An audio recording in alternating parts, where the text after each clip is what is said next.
Gusto nyo bang matutunan gumawa ng paper balloon? Tara, tuturuan ko kayo.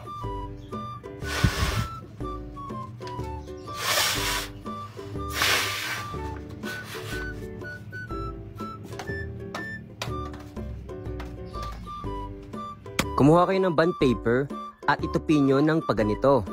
Kailangan ay pantay na pantay para madaling lumobo yung gagawin nating palobong papel. Ayan. At tutupiin nyo ng paganito. Pangalawa ay tatanggalin natin yung sobrang papel. Kung wala kayong klaseng ganitong pangputol ay pwede rin namang gunting. Puputulin lang natin yung pinakaibaba. Ayan, parang ganito. At ready na itong tupiin.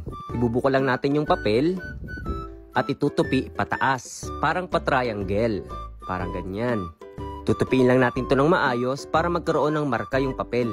Pangalawa ay bubukan natin at itutupi natin na pa-rectangle. Parang ganito. Ayan.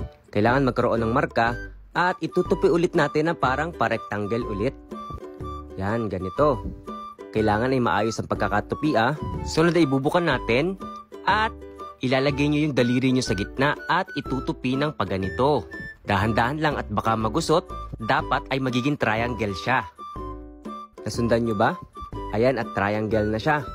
Ngayon naman ay itutupi natin yung pinakadulo ng triangle pataas. Parang ganito. Magkabilaan yung gagawin natin at kabila naman.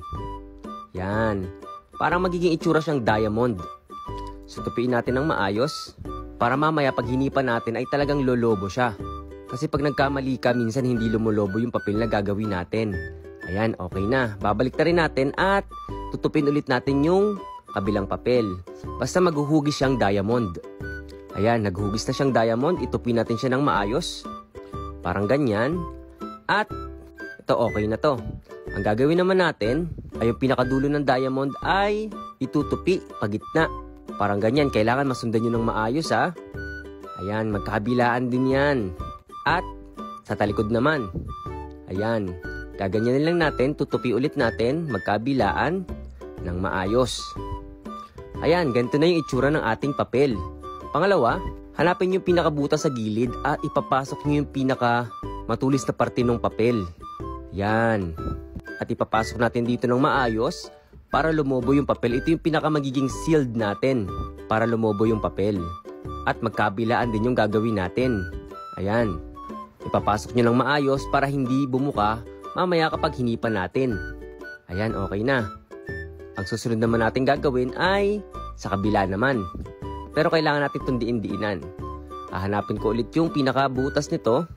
Tingnan nyo. Ipapasok natin yung matulis na parte ng papel. Ayun. Kailangan maayos. Oops. Okay na to. At kabila ulit. Hanapin lang natin ulit yung butas. Ibubuka lang natin ng konti. Yan. Medyo mahirap lang to kaya dapat hindi magugusot yung papel ninyo. Kapag nabukan nyo na. Yan. Itutupi ng konti yung papel at ipapasok. Ayan, napasok na. Okay na to. Kailangan diin na diin para hindi bumuka pag hinipan natin. Yan, okay na to. Pwede na tong hipan. Pero hindi ko pa to hihipan. Lalagyan muna natin to ng mga design. Sa akin, bilog-bilog ang ilalagay ko. Pagkatapos ay pwede na tong hipan. Tara, game na!